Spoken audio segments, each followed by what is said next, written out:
చూపించాను. ఈ వీడియోలో ఇంటర్మీడియట్ పబ్లిక్ ఎగ్జామినేషన్కి సంబంధించి వేవ్స్ చాప్టర్ నుంచి వచ్చేటువంటి లాంగ్ ఆన్సర్ క్వశ్చన్లో డాప్లర్ ఎఫెక్ట్ ఆల్రెడీ ఒక టాపిక్ ప్రీవియస్ వీడియోలో చూసాం. డాప్లర్ ఎఫెక్ట్ గురించి అట్లాగే ఈ వీడియోలో ఇంకొక కాన్సెప్ట్ ఏంటి అనేది చూద్దాం. అదేంటి అంటే Doppler effect in case of why the observer moving source is at rest. అంటే ధ్వని జనకం నిశ్చల స్థితిలో ఉన్నప్పుడు పరిశీలకుడు కదులుతూ ఉన్నప్పుడు అక్కడ వచ్చేటువంటి ఆపరెంట్ ఫ్రీక్వెన్సీ అంటే దృశ్య పౌనఃపున్యము, పరిశీలకుడు గ్రహించేటువంటి పౌనఃపున్యంలో వచ్చేటువంటి సమీకరణం ఏంటి అనేది ఎలా ఉత్పాదిస్తాము అనేది మనం ఇప్పుడు ఈ వీడియోలో చూద్దాం. Operant frequency received by the observer in case of when the source is at rest and observer is in motion, we can observe the apparent frequency received by the observer. దానికి ఫ్రీక్వెన్సీ ఈక్వేషన్ ఏంటి అనేది మనం ఈ వీడియోలో ఇప్పుడు చూద్దాం. Doppler effect when observer is in motion, source is at rest. పరిశీలకుడు చలనంలోనూ జనకము నిశ్చల స్థితిలోనూ ఉన్నప్పుడు Doppler ప్రభావం ఎలా ఉంటుంది అనేది ఇక్కడ మనం ఈ వీడియోలో చూస్తాం. దీంట్లో ఏంటి అంటే ఈ లాంగ్ ఆన్సర్ క్వశ్చన్కి మనకు అక్కడ ఉండేటువంటి ఒక చిన్న డెఫినేషన్ ఒకటి అడుగుతారు. అదేంటి అంటే what is Doppler shift, Doppler విస్థాపనము అంటే ఏమిటి అనేటువంటి ఒక చిన్న డెఫినేషన్ అడుగుతారు. ఆ డాప్లర్ షిఫ్ట్ అంటే ఏం లేదు, అక్కడ the difference between the real frequency of the source and apparent frequency received by the observer. అంటే సోర్స్ రియల్ ఫ్రీక్వెన్సీకి అబ్జర్వర్ రిసీవ్ చేసుకునేటువంటి ఫ్రీక్వెన్సీకి ఉండేటువంటి ఆ డిఫరెన్స్ ఎంతైతే ఉంటుందో దాన్నే డాప్లర్ షిఫ్ట్ అని చెప్తాం. అంటే జనకం యొక్క నిజ పౌనఃపున్యానికి పరిశీలకుడు గ్రహించేటువంటి పౌనఃపున్యానికి ఉండేటువంటి తేడాన్ని మనం అక్కడ డాప్లర్ విస్థాపనం అని చెప్తాం. ఆ నిర్వచనం రాసిన తర్వాత మనం ఈక్వేషన్ని డిరైవ్ చేస్తాం. సరే, ఇక్కడ మనకేంటి అంటే ఎస్ అనే ప్లస్లో సోర్స్ అంటే జనకం నిశ్చల స్థితిలో ఉంది, రెస్ట్లో ఉందని తీసుకుంటాం. అబ్జర్వర్ O1 పొజిషన్ నుంచి O2 పొజిషన్కి అబ్జర్వర్ కదులుతూ ఉంటాడు. పరిశీలకుడు O1 నుంచి O2కి వెళ్తారు. సో ఇక్కడ అబ్జర్వర్ అనేది మూవ్ అవుతున్నాడు కాబట్టి వెలాసిటీని V0 లేకపోతే VO అని తీసుకున్నాం. పరిశీలకుడు వేగాన్ని VO వరకు నేను తీసాం. ధ్వని వేగం వచ్చేసరికి వెలాసిటీ ఆఫ్ సౌండ్ని Vతో రాసుకుంటాం. సో ఇక్కడ డిస్టెన్స్ క్యాపిటల్ L తీసుకోండి.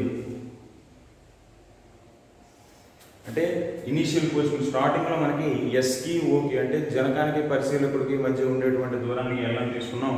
కొంత టైం తర్వాత T0 టైం తర్వాత దీని నుంచి O1 పొజిషన్ నుంచి O2కి మూవ్ అయ్యాడు అని తీసుకుంటాం. సో ఆ డిస్ప్లేస్మెంట్ V0 T0 అవుతుంది. సో ఇక్కడ మనకు అప్పుడు టోటల్ డిస్టెన్స్ ఎంత అవుతుంది అంటే ఎస్ నుంచి O2కి డిస్టెన్స్ ఇక్కడ నుంచి ఇక్కడికి L ప్లస్ V0 T0 అనేది టోటల్ డిస్టెన్స్ అవుతుంది. అబ్జర్వర్ ఇక్కడ ఉన్నప్పుడు సోర్స్ నుంచి రిలీజ్ అయినటువంటి ఫస్ట్ సౌండ్ వేవ్ ఏదైతే ఉందో అది రీచ్ అవ్వడానికి ఎంత టైం పడుతుంది అనేది మనం క్యాలిక్యులేట్ చేసుకుంటాం. అంటే జనకం నుంచి విడుదలైనటువంటి మొదటి ధ్వని తరంగము పరిశీలకుడు O1 దగ్గర ఉన్నప్పుడు ఎంత సమయం పడుతుంది అది గ్రహించడానికి అనే దాన్ని T1 రాసుకుంటాను. T1 is equal to L అంటే దూరం బై వేగం రాసుకోవాలి. అది ధ్వని తరంగం కాబట్టి L/V అని రాసుకుంటాను. ఇది ఈక్వేషన్ నెంబర్ 1 అని తీసుకుంటాను. అంటే ఇక్కడ స్టార్టింగ్లో మనకి ఇనీషియల్ పొజిషన్ కాబట్టి మొదట్లోనే కాబట్టి డిస్టెన్స్ L ఉంది, ధ్వని వేగం కాబట్టి Vతో తీసుకున్నాను, అది T1 అని తీసుకుంటాను. తర్వాత T2 వచ్చేసరికి ఎలా రాస్తామో చూడండి. T2 వచ్చేసరికి ఏమవుతుంది అంటే సెకండ్ వేవ్ వచ్చేసరికి O1 నుంచి పరిశీలకుడు O2కు కదులుతాడు. రెండో తరంగం వచ్చేసరికి O1 నుంచి O2 కదులుతాడు. అంటే O1 పొజిషన్ నుంచి O2కు రీచ్ అవ్వడానికి అక్కడ టైం ఎంత పడుతుంది అంటే T0 టైం పడుతుంది కాబట్టి అది ఇనిషియల్గా T0 అని రాసుకుంటాం. ప్లస్ ఇప్పుడు సౌండ్ వేవ్ని రిసీవ్ చేసుకోవడానికి ఇంకా ఎంత టైం పడుతుంది అంటే మొత్తం డిస్టెన్స్ ఏమో ఇది బై V రాసుకోవాలి కాబట్టి L ప్లస్ V0 T0 అనేది ఏమో డిస్టెన్స్ బై వెలాసిటీ V రాసుకుంటాం. ఇక్కడ ఇది సెకండ్ వేవ్ని రిసీవ్ చేసుకోవడానికి ఉండేటువంటి టైం. ఫస్ట్ వేవ్ రిసీవ్ చేసుకోవడానికి ఇనిషియల్ పొజిషన్ కాబట్టి డిస్టెన్స్ L అని తీసుకున్నాం. వేగం అంటే సౌండ్ వేవ్ వెలాసిటీ కాబట్టి ధ్వని వేగం కాబట్టి దాన్ని Vతో రాసుకున్నాం. L/V సింపుల్గా అయిపోయింది. సెకండ్ దానికి వచ్చేసరికి ఏంటి అంటే O1 పొజిషన్ నుంచి ఆబ్జెక్ట్ అనేది అబ్జర్వర్ అనేది O2కి మూవ్ అవ్వాలి, పరిశీలకుడు కదలాలి కాబట్టి ఆ టైం కూడా రాసుకోవాలి, ప్లస్ మిగిలినటువంటి టైము అంటే సౌండ్ వేవ్ని రిసీవ్ చేసుకోవడానికి బట్టే టైంని ఇట్లా రాసుకుంటాం. ఇవి రెండు రాసుకున్న తర్వాత మనం ఇక్కడ ఏంటి అంటే ఇప్పుడు మనం క్యాలిక్యులేట్ చేసుకోవాల్సింది n+1 వేవ్ని రిసీవ్ చేసుకోవడానికి ఎంత టైం పడుతుంది. అంటే మనం జనరల్గా ఏంటంటే ఇక్కడ క్యాలిక్యులేట్ చేయాల్సింది ముందు ఫ్రీక్వెన్సీ కావాలంటే టైం పీరియడ్ క్యాలిక్యులేట్ చేయాలి, ఆవర్తన కాలం తెలిస్తే పౌనఃపున్యం అనుకోవచ్చు. కాబట్టి ముందు n తరంగాలకి నెంబర్ ఆఫ్ వేవ్స్కి ఎంత టైం పట్టింది అనేది క్యాలిక్యులేట్ చేస్తాను. సో ఇక్కడ ఫస్ట్ రాసిన సెకండ్ రాసాం, ఇప్పుడు నేను n+1 రాస్తాను.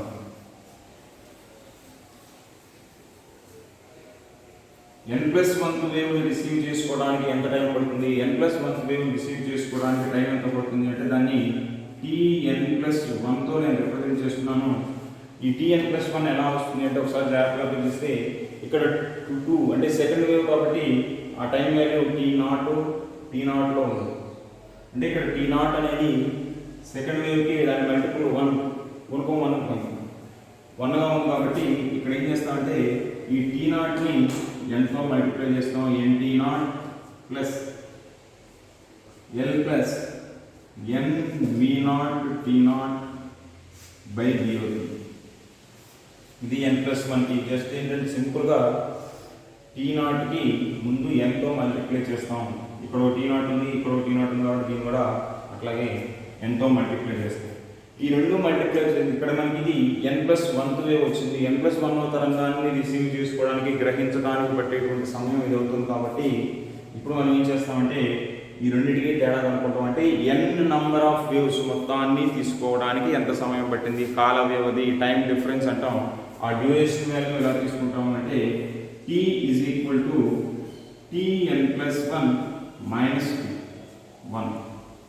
అంటే దీంట్లో నుంచి ఈ వాల్యూ తీసేస్తే మనకి t వస్తుంది. కాబట్టి tn+1 వాల్యూ ఎంత వచ్చిందంటే nt0 ప్లస్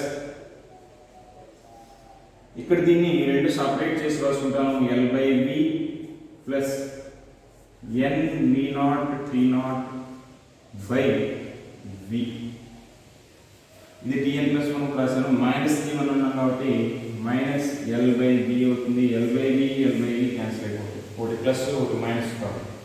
సో ఇక్కడ మనకు మిగిలేదు ఏంటి అంటే ఈ రెండింటిలో n కామన్గా ఉంది కాబట్టి t0 కూడా కామన్గా ఉంది కాబట్టి డైరెక్ట్గా అది కూడా రాసేసుకుంటాను బయట.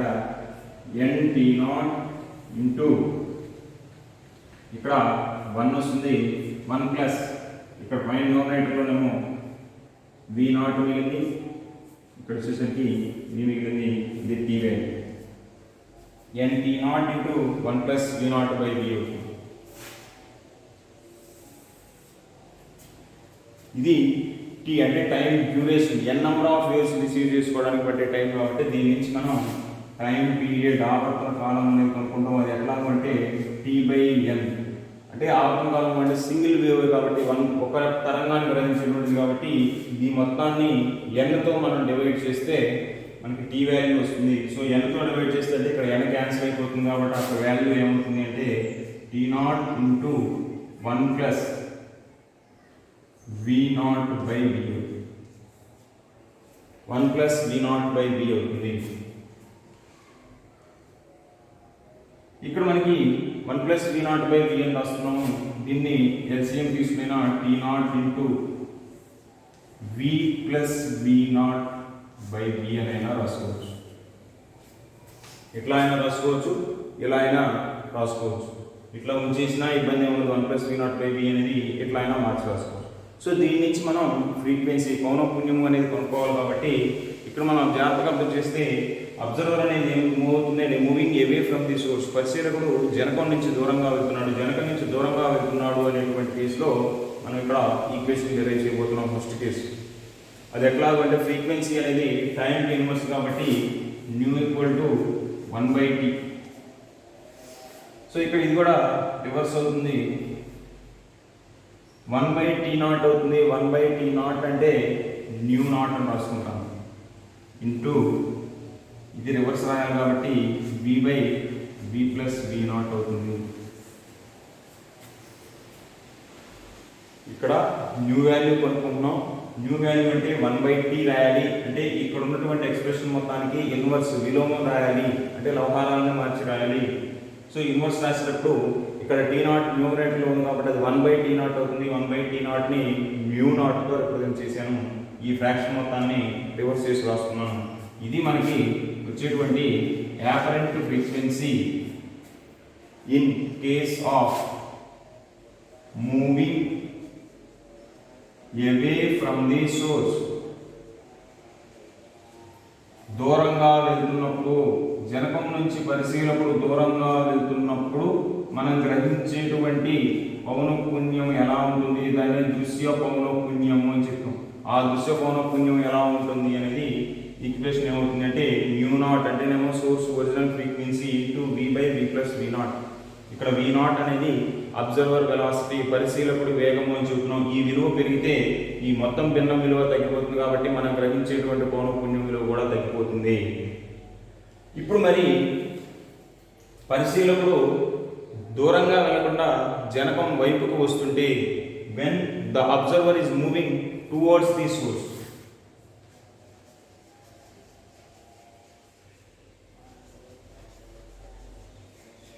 జనకం వైపుకు వస్తున్నప్పుడు ఎలా తీసుకోవాలి, జనకం వైపుకు వస్తున్నప్పుడు ఎలా తీసుకుంటాం అంటే